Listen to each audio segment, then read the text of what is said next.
안녕하세요. 저는 황당한 사건을 겪고 한동안 일에 매진해 살다가 이제서야 주위를 둘러보고 여유를 갖게 된 40대 여자입니다. 저의 이야기는 제 인생에 가장 큰 굴곡이 있었던 시점이라고 해도 무방할 만큼 저에게는 너무나도 힘든 사건이었습니다. 말로 풀어내는 것조차도 힘들어서 상담을 통해 제 마음속 깊이 있는 이 분노와 우울을 풀어놓는 데만 2년이 꼬박 걸렸습니다.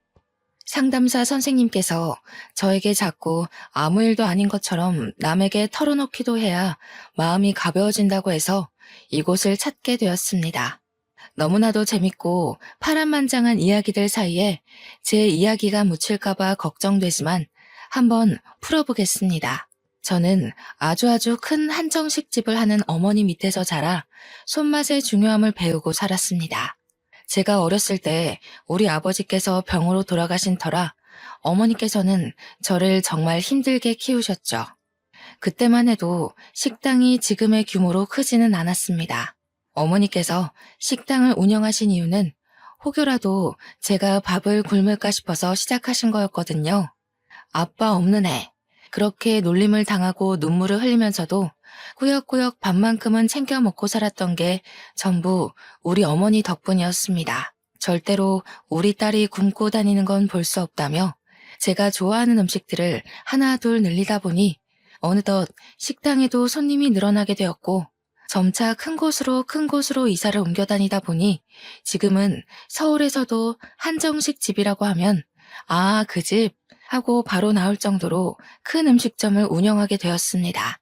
처음부터 장사가 잘 되는 건 아니었습니다만 각고의 노력 끝에 겨우겨우 얻어낸 명성이었습니다. 어릴 때부터 맛있는 음식들을 먹으면서 자랐기 때문에 음식의 중요성은 정말 누구보다 잘 알고 있었습니다. 하지만 사춘기에 접어든 나이에 음식 장사를 하는 어머니가 매번 좋을 순 없었죠.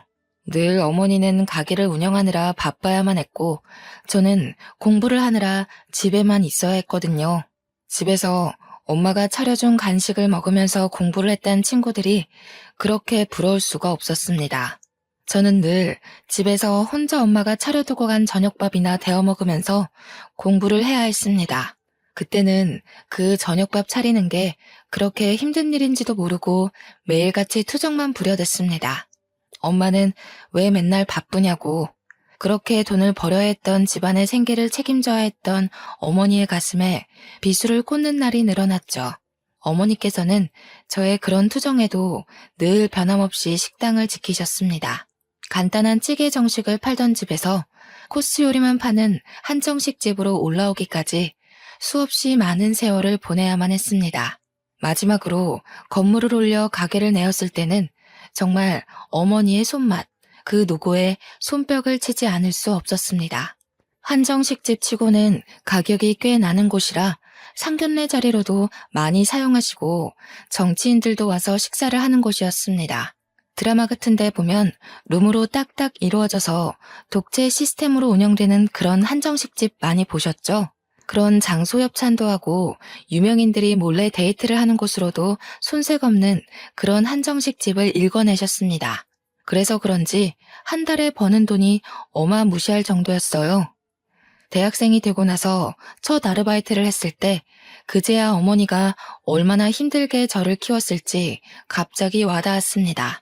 고작 한 달에 70만 원 벌기가 이렇게나 힘든데 우리 어머니는 그 돈 벌어서 저를 대학까지 보냈으니까요. 대학을 졸업하는 순간까지 어머니께서 힘들게 번 돈을 허투루 쓰지 않기 위해 저는 정말 많은 노력을 했습니다. 제가 대학 다닐 때 정말 공부만 하고 살았었는데 그래서 그런지 친구들과 어울려 술을 먹거나 클럽을 간 적도 없었습니다. 친구들이 별로 없는 것도 한몫이긴 했죠. 대학에서 제 별명은 책이었습니다. 늘 책이 있는 곳에 제가 있다는 말이 와전되어 별명으로 자리 잡은 거였죠.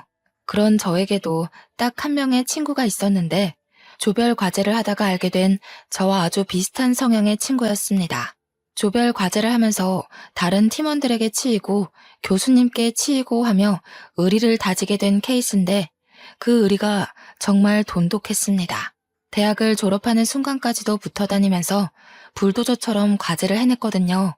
그런 저의 단짝에게 어렸을 때부터 친하게 지냈다던 동네 친구가 하나 있었는데 다른 과에 진학하여 마주할 일이 별로 없었습니다.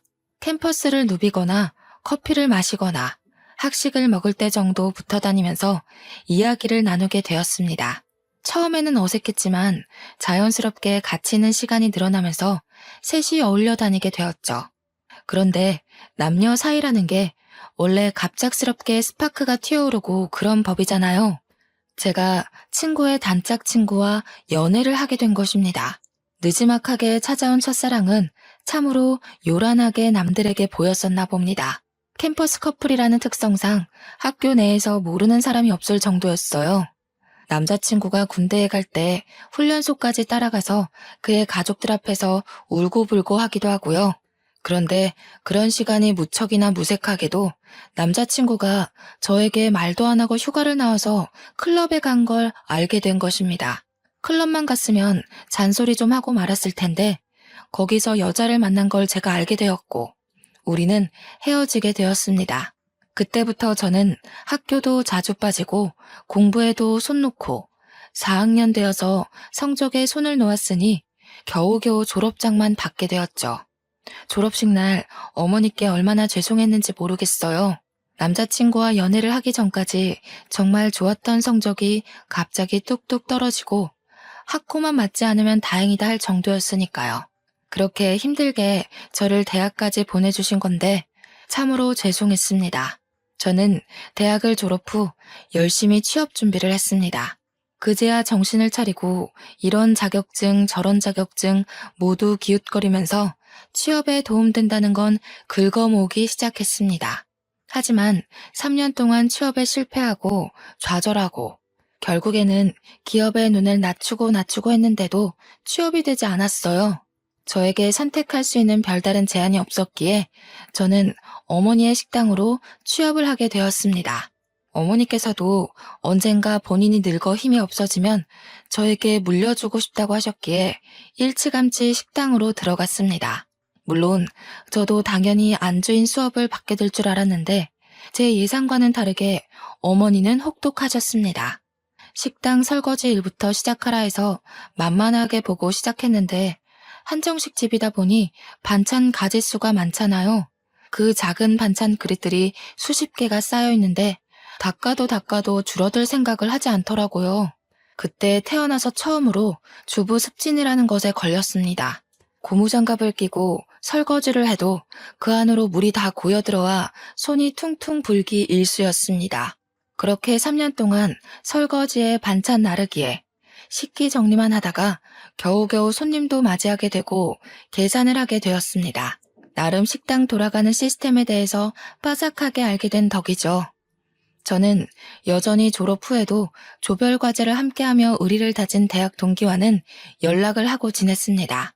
그런데 대학 동기와 단짝 친구였던 전 남자친구가 저를 한번 보고 싶다고 했다는 게 아니겠어요.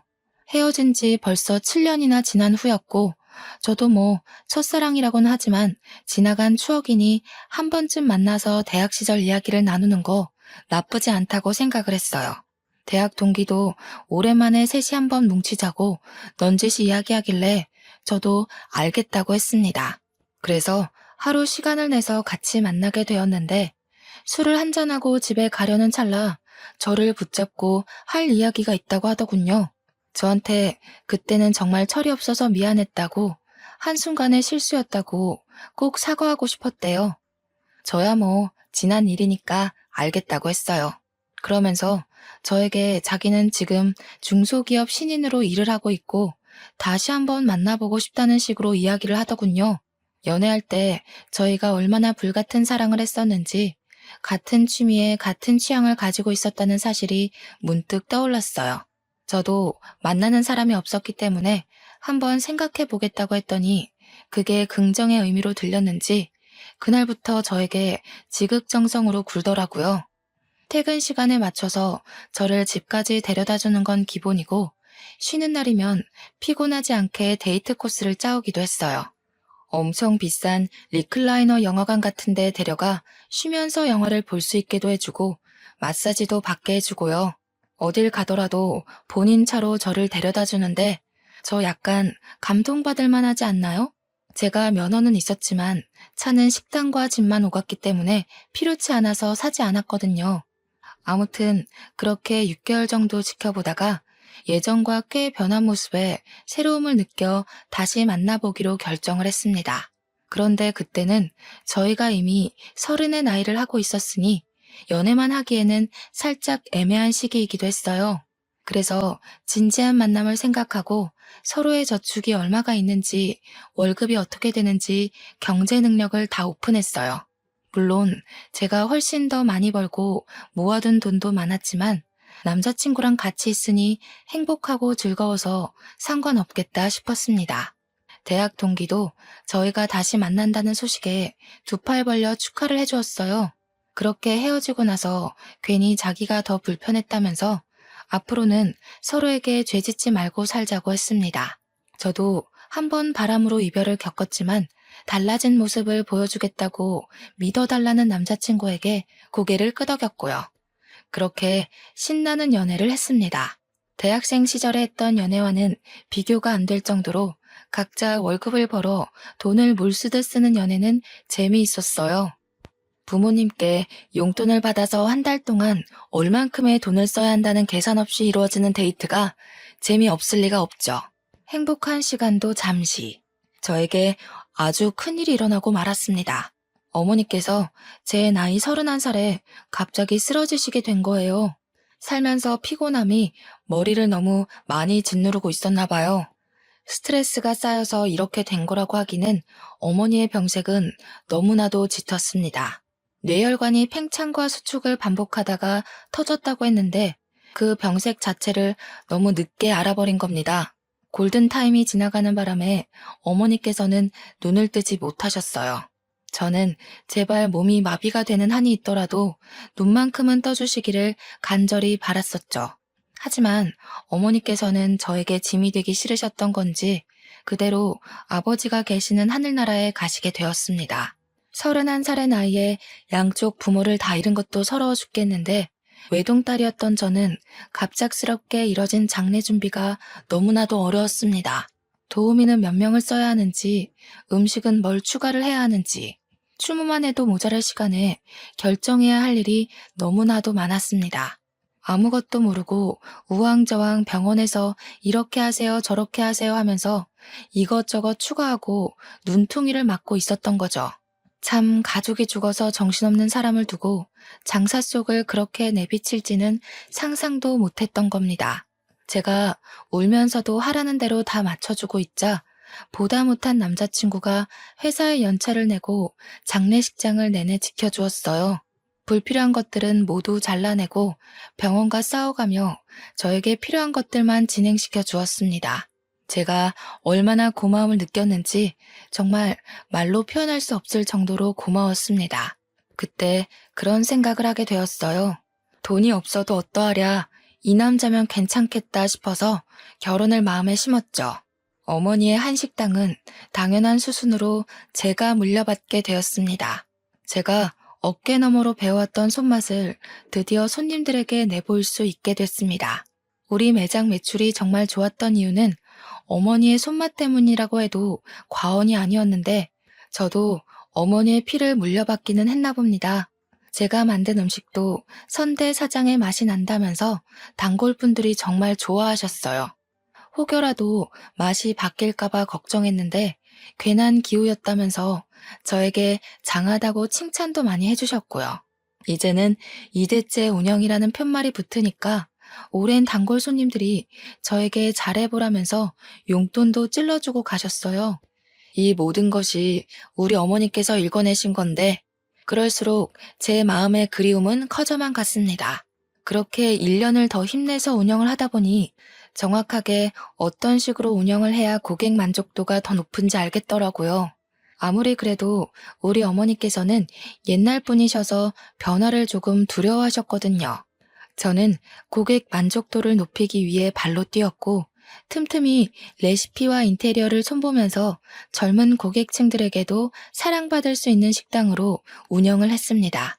저는 완벽하게 식당 안주인으로서 자리를 잡았고 늘어나는 매출을 보며 직원들에게 더 많은 장려금을 지급했죠.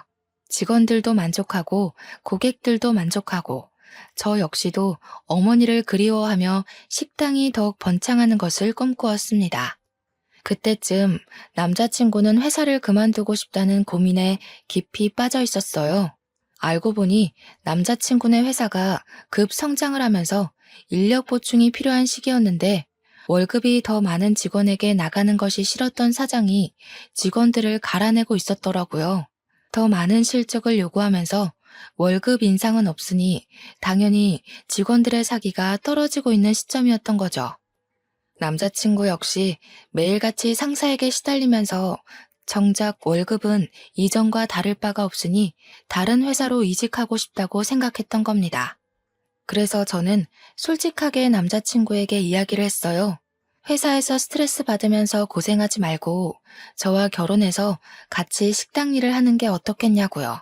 저에게는 나름 용기 있는 고백이기도 했고 사실 저희 가게 매출만 생각하면 남자친구가 절대 거절할 처지가 아니긴 했거든요. 남자친구는 당연히 제 프로포즈에 긍정적인 응답을 했습니다. 하지만 몇 년을 양복을 입고 회사원이라는 타이틀을 달고 있다가 식당에서 일한다는 게 좀 뭐랄까 마음에 차지 않는다고 했어요. 양복을 입는 게 뭐가 중요한가 싶었죠, 저는. 그래서 남자친구에게 옷차림새가 중요한 게 아니다. 월급을 생각해 보자고 했어요. 하지만 남자친구는 계속해서 회사에 다니고 싶다. 명함에 기업 이름이 찍혀 있었으면 좋겠다고 의견을 굽히지 않았습니다. 그렇게 의견이 미묘하게 충돌하는 와중에 결혼 준비가 시작이 되었고 예비 시부모에게 인사를 하러 가게 되었습니다. 저는 이미 부모님이 모두 돌아가셨기 때문에 남자친구는 저희 집에 인사를 드리러 오지 않았어요. 납골당에 가서 같이 부모님의 영정사진을 보면서 인사를 드렸죠. 아무튼 제가 시댁에 처음 인사를 드리러 간 날 예비 시부모님께서는 저를 아래 위로 쭉 훑어보셨습니다. 그 시선이 곱게만은 느껴지지 않아서 가슴 한구석이 철렁하기도 했습니다. 그런데 시부가 저한테 쓱 식당 이야기를 꺼내더군요. 네가 CC 식당을 운영한다고? 하시면서 거기 엄청 유명한 곳 아니냐고. 자기도 가본 적은 없는데 시부네 회사 높으신 분들도 거기 가서 식사한다고 하더라 하셨어요. 저희 한정식집이 워낙 기업 대표님들도 많이 오시고 정계 쪽에서 유명하신 분들도 자주 들리시는 곳이라 저는 아무 생각 없이 끄덕끄덕했습니다. 그랬더니 시모가 갑자기 활짝 웃으면서 대기업 대표들도 온다고? 하시면서 그러면 높으신 분들한테 우리 아들 취업 이야기 좀 해보지 그랬어. 하시는 겁니다. 저는 그 말이 조금 어이가 없었습니다. 대기업 대표들과 안면이 있다고 해도 식당에 밥 드시러 온 손님에게 어떻게 취업 청탁을 할 수 있겠어요? 그러다가 소문이라도 나면 저희 식당에 단골 손님들 다 떠나가지 않겠습니까? 그래서 저는 시모에게 거절의 의사를 표하면서 웃으면서 이야기를 했어요. 제가 무슨 힘이 있다고 그런 이야기를 하겠냐고요. 그냥 우리 식당에 식사하러 오시는 분들이지 친분은 전혀 없다고 이야기를 했습니다. 그랬더니 시모가 엄청 불편한 얼굴을 하면서 저를 또 아래 위로 쓱 훑어보면서 안이 꼽다는 듯이 이야기를 하시는 겁니다. 너 돈 좀 만진다고 우리 아들한테 하대하고 꼽주고 그러는 거 아니지? 하시는데 느낌이 딱 쎄하더라고요. 그때 그 쎄함에 결혼을 뒤집어 엎었어야 했는데 홀로 남겨진 저는 의지할 곳이 급하게 필요했었나 봐요. 그런 이야기를 듣고도 남자친구와의 결혼을 계속 진행했으니까요. 물론 그 자리에서 남자친구는 제 편을 들었습니다. 시모한테 무슨 그런 이야기를 하냐고 면박을 주었거든요. 그러면서 우리 오래 만났고 잘 살 수 있으니까 걱정하지 말라고 안심까지 시키니 제가 어찌 결혼 안 하겠다고 뒤집어 엎을 수 있겠어요. 그렇게 유달리 피곤했던 첫 만남 이후에 저희의 결혼 준비는 급물살을 타게 되었어요. 나이도 딱 결혼하기 좋은 나이라는데 지지부진하게 끌지 말고 서둘러서 준비를 하자고 하셨습니다. 제가 한두 푼 버는 게 아니라 정말 월 매출이 억에 달하는데 돈이 뭐 아쉬워서 준비 못할 게 있겠습니까? 물론 이것저것 다 빠지고 나면 얼마 안 되는 돈처럼 보이는 돈이 제 통장에 꽂히지만 그래도 월 1,000 가까이 벌고 있었거든요. 그게 웬만한 임원 월급 아니겠습니까? 근데 제가 남자친구한테 이미 얼마를 버는지 다 오픈을 한 상태였잖아요. 제 벌이를 시부모도 전해 들었는지 은근히 저에게 압박이 들어오지 않겠어요. 혼수는 이거로 준비해서 네가 해와라. 우리 집 냉장고 좀 바꿔주라. 우리 집 TV가 작다. 이런 건 아주 귀여운 수준이었습니다. 저에게 명품 가방에 구두, 무피코트를 들이밀었을 때는 이게 뭐지? 싶었거든요. 시모가 자꾸 저를 볼 때마다 이거 사줘 저거 사줘 하는데 우리 어머니께도 못 해드렸던 걸 시모에게 해드려야 하나 싶었어요. 거기다가 집도 제가 어머니 돌아가시고 같이 살던 집에 혼자 살고 있었거든요. 그 집을 신혼집으로 꾸미자고 이야기를 다 끝내놨는데 시모가 신혼집은 따로 구해야 하지 않겠냐는 겁니다. 우리 어머니와의 추억이 담긴 집이라 이사를 가고 싶지 않다고 했는데도 꾸 박박 우겨대면서 신혼집을 따로 구하라 하셨어요. 제가 참다 못해서 남자친구에게 신혼집만큼은 양보 못한다. 우리 식당 출퇴근하기도 좋고 집 평수도 큰데 왜 자꾸 신혼집을 구해야 하나 했어요. 그랬더니 시모가 저에게 전화가 와서 한다는 소리가 뭔지 아세요? 그 집 사람 죽은 집 아니냐고 하더군요. 우리 아들도 뇌출혈로 죽으면 어떻게 하냐고 집 터가 나쁜 것 같대요. 제가 그 말을 듣고도 제정신일 수 있었겠어요? 다른 것도 아니고 우리 어머니의 죽음을 가지고 그렇게 이야기할 수 있나요? 저는 정말 시모가 사이코패스인 줄 알았습니다. 뇌출혈로 사람 죽어난 집에 살면 우리 아들 죽을까봐 겁나서 그 집에 살지 않았으면 좋겠다는 게 정말 다시 생각해도 너무 열받고 화딱지가 나네요. 그래서 제가 어떻게 할게요? 바로 헤어지자고 했습니다. 그런 말을 하는 가족은 내 가족으로 받아들일 수 없다. 어떻게 사돈의 죽음을 가지고 그딴 소리를 할 수 있냐고 막 쏘아붙였습니다. 남자친구도 제 입에서 헤어지자는 이야기가 나올 거라곤 상상도 못했는지 무척 당황해하면서 변명도 못하더라고요. 저는 남자친구의 얼굴도 보기가 싫었고 만나주지도 않고 연락도 피하면서 이별을 준비했어요. 제가 오죽하면 결혼 준비를 하던 와중에 헤어지자고 했겠습니까? 말을 다 안 해서 그렇지 그동안 화나는 일이 한두 가지가 아니었습니다. 제가 이별하자고 했더니 시부모도 저에게 처음에는 연락이 와서 우리도 부모 없는 애 싫다, 식당하면 억척스러운 거 아니냐 하시며 흑백 논리를 펼치셨습니다. 남자친구가 집에 가서 어떤 이야기를 어떻게 했는지는 몰라도 한 2주일쯤 지나니까 맨날 우리 식당에 찾아와서 미안하다고 하시더군요. 순수하게 미안하다고만 하시진 않았죠. 뭐 우리 아들이 너 아니면 죽겠다는데 다시 한 번만 만나줘라 라는 명령조였어요. 당연히 저도 그럴 일 없습니다. 가세요 하고 보내드렸죠.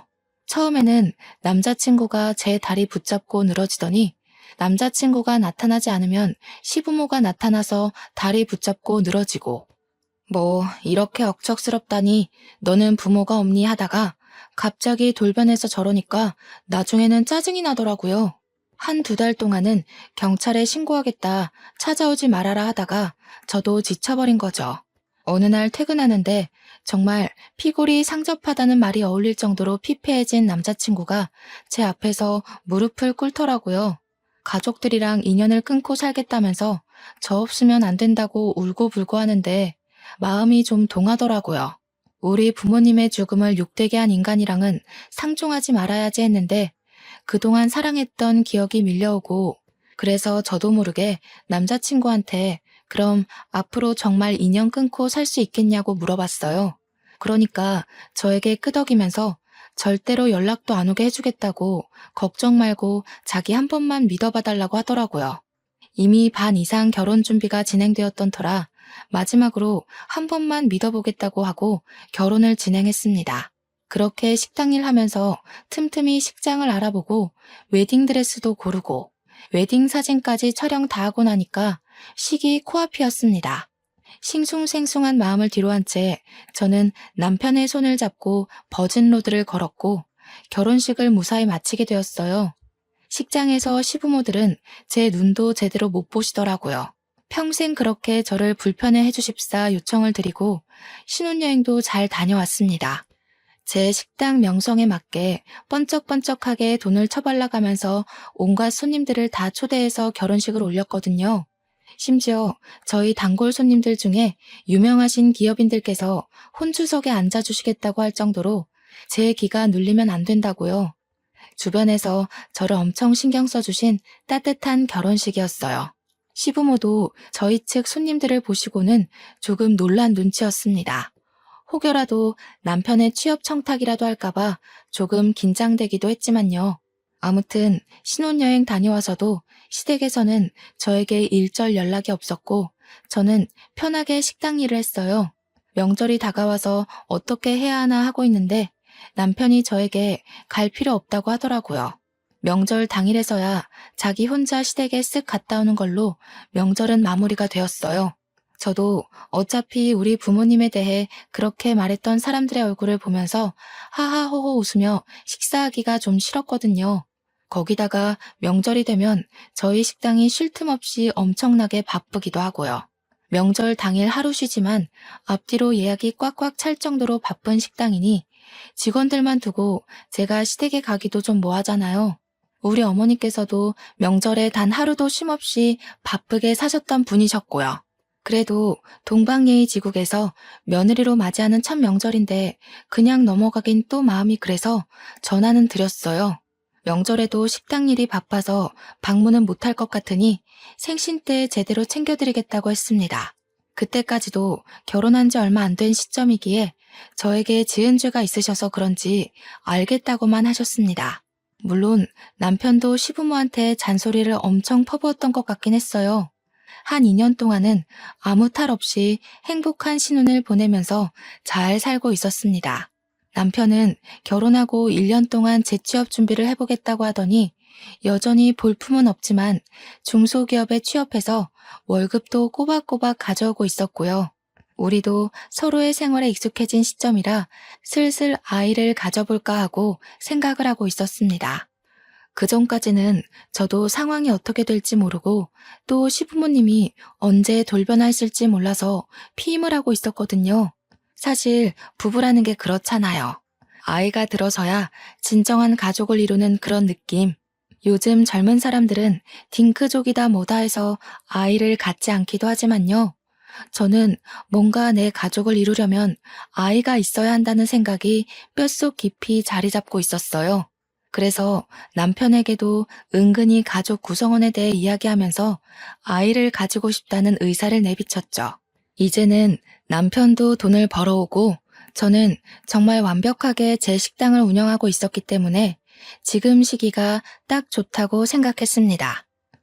임신 준비를 하기 위해 피임약 복용을 중단하고 각종 영양제를 챙겨 먹으면서 몸의 회복을 기다리고 있었어요.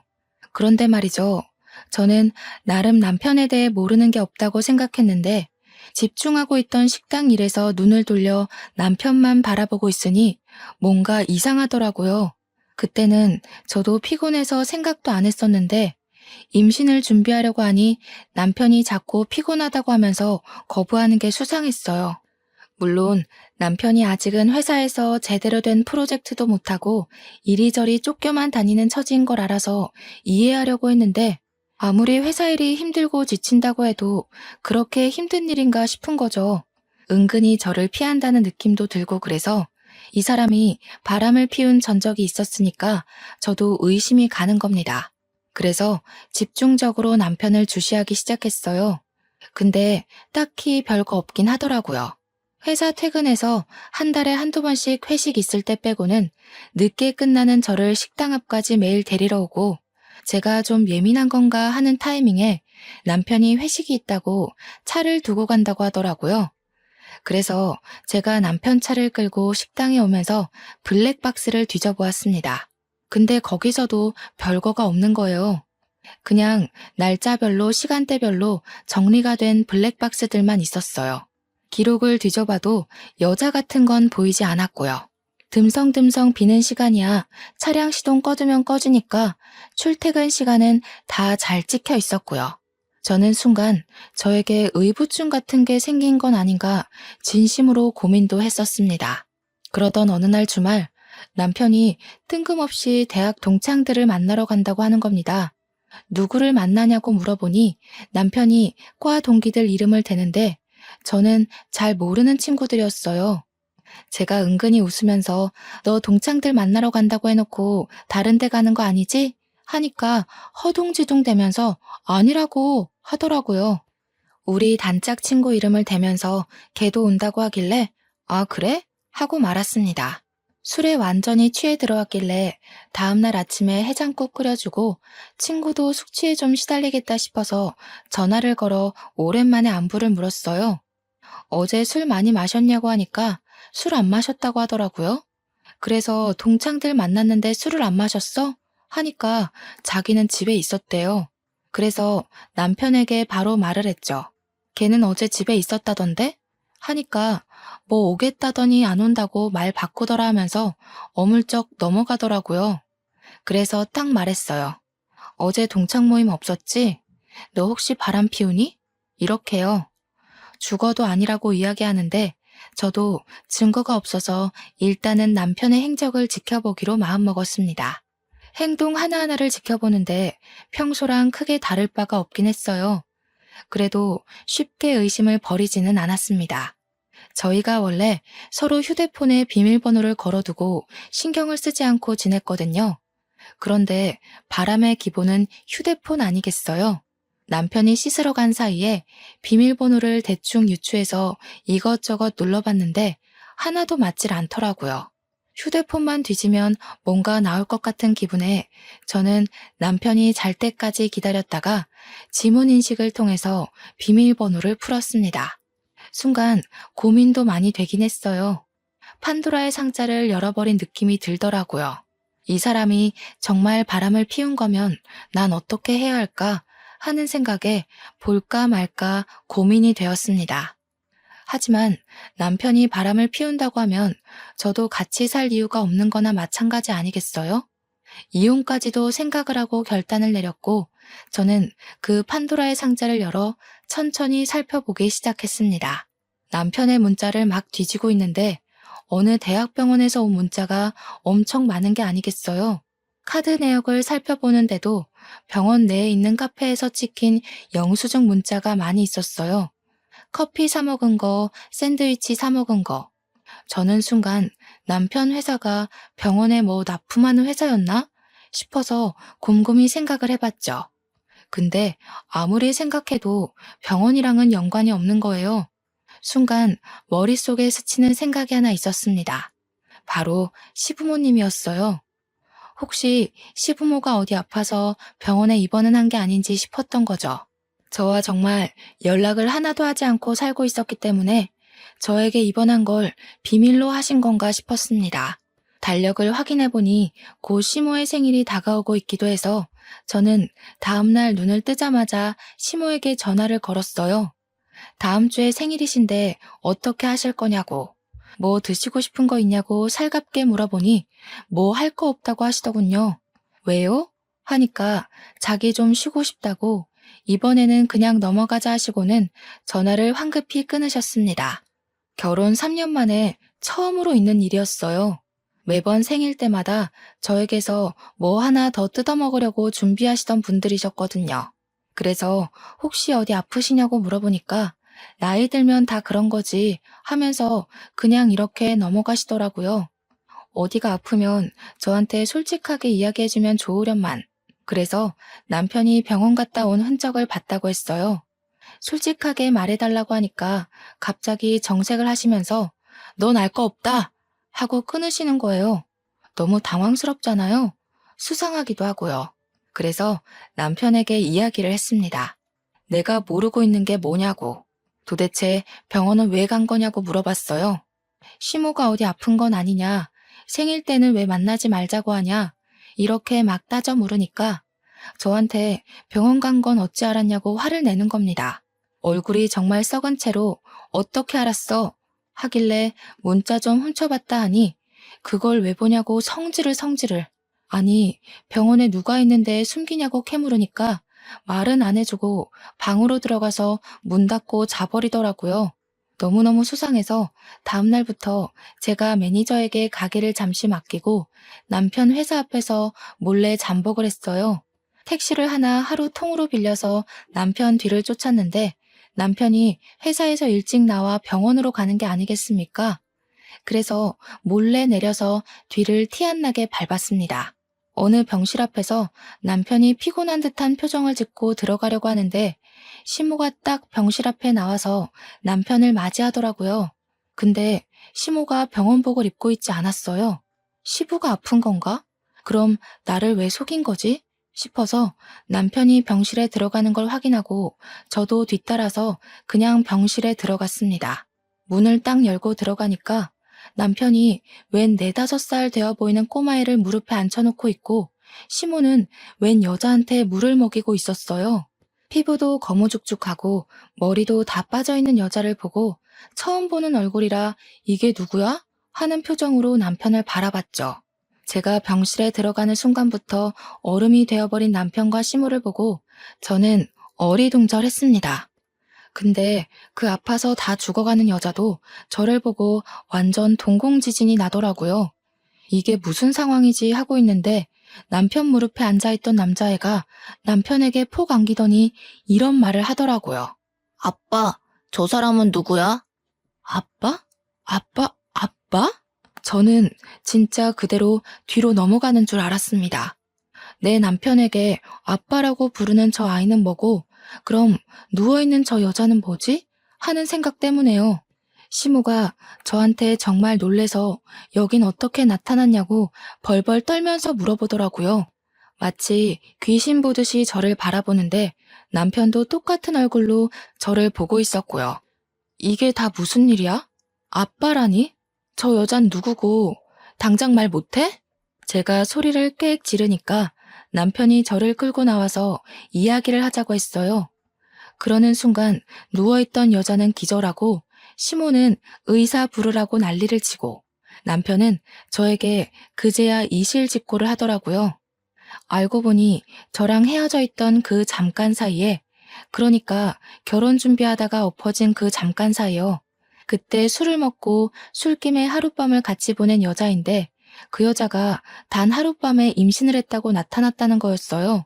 우리가 결혼 날짜를 다 잡아둔 상태에서 나타나 애를 지우라고 병원에 같이 가게 되었는데 그때 암을 발견했대요. 애를 낳고 항암 치료를 시작해서 괜찮아진 줄 알았는데 바로 재발하는 바람에 오늘 내일 한다면서 저는 이 이야기를 듣고도 꿈인가 생시인가 구별이 가지 않았습니다.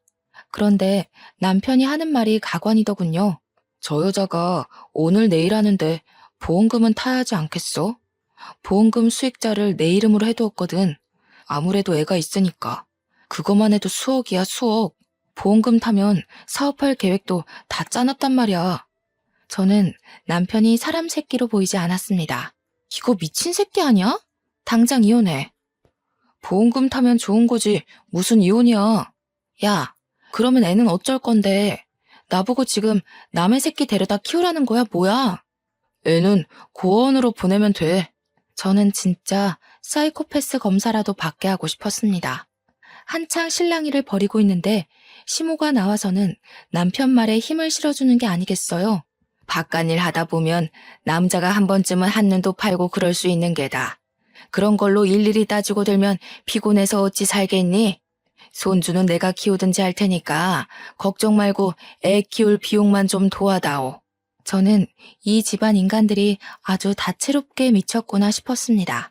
제가 대놓고 이혼할 거라고 합의 이혼 서류 보낼 테니 도장 찍어라.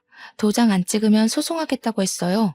불륜의 증거로 애가 떡하니 있는데 장난칠 생각하지 말라고 하고 변호사부터 바로 선임했습니다. 근데 다음 날부터 남편이 집에 안 들어오더라고요. 막 나가는구나 하고 있는데 그 여자가 그때 기절한 이후 정신을 차리지 못했고 죽었다는 소식을 전해왔습니다. 그러면서 남편이 장례식장이라고 다 정리하고 보험금 타서 갈 테니 이혼은 못 해주겠대요. 애가 불쌍하지 않냐고 물어보니까 고아원도 다 알아봤고 정도 그렇게 안 가는 애라고 하는 겁니다. 저는 미친 새끼라고 읊조리며 전화를 끊어버렸습니다. 장례식이 모두 끝난 시점에 제가 이혼 서류를 들이밀었어요. 초췌해진 몰골이 하룻밤 사이에 생긴 인연이라고 하기엔 좀 깊어 보여서 마지막 남은 정까지 모두 털렸습니다. 근데 갑자기 저한테 시모도 남편도 잘못했다고 막 비는 게 아니겠어요. 이건 또 무슨 짓인가 싶어서 잠자코 있으니 시모가 헐레벌떡 자기 변명을 하더군요. 애가 무슨 죄가 있겠니? 그래도 반쪽이나마 핏줄이니까 정부치고 같이 살아라. 응? 이게 다 무슨 개소린가 싶어서 알아보니까 아이의 친모가 남편이 자기 죽으면 애를 버릴까봐 보험금 수령인을 죽기 전에 바꿔둔 것이었어요. 남편이 아닌 아이의 이름으로요. 남편한테는 계속 너한테 줄 테니 아이를 부탁한다고 거짓말을 했던 거죠. 보험금도 못 받게 생겼는데 이혼까지 당할 판이니 발등에 불이 떨어져서 잘못했다고 비는 거였습니다. 야, 이 등신아. 아주 고소하다 고소해. 어디 애를 가지고 장사를 하려고 들어? 다 녹취해놨으니까 넌 천벌이나 받아. 그러고 저는 이혼 소송을 걸었습니다. 이 사건의 숨겨진 이야기가 모두 풀렸으면 세상에 이런 일이 같은데 소개될 법도 했는데 말이죠. 결국 남편은 완전 빈털터리로 이혼 소송에서 패소해 저희 집에서 쫓겨나게 되었고 시부모가 애를 키우고 있다고 들었습니다. 아기가 아직 너무 어려서 혹시라도 구박이라도 받고 돈도 다 빼앗길까봐 불륜의 증거지만 조금 마음에 걸리더군요. 애는 죄가 없잖아요. 이왕이면 전 남편이 더 지옥으로 갔으면 좋겠다 싶기도 했고 우리 식당에 재무관리를 해주는 자산관리사에게 슬쩍 이야기를 했더니 법적으로 묶을 수 있다고 이야기를 해주었습니다. 그래서 웃돈을 더 얹어주고 처리를 부탁드렸어요. 은행이랑 뭐 계좌를 성인이 될 때까지 사용하지 못하게 묶을 수 있다고 하던데 너무 어려워서 잘 못 알아듣겠더라고요.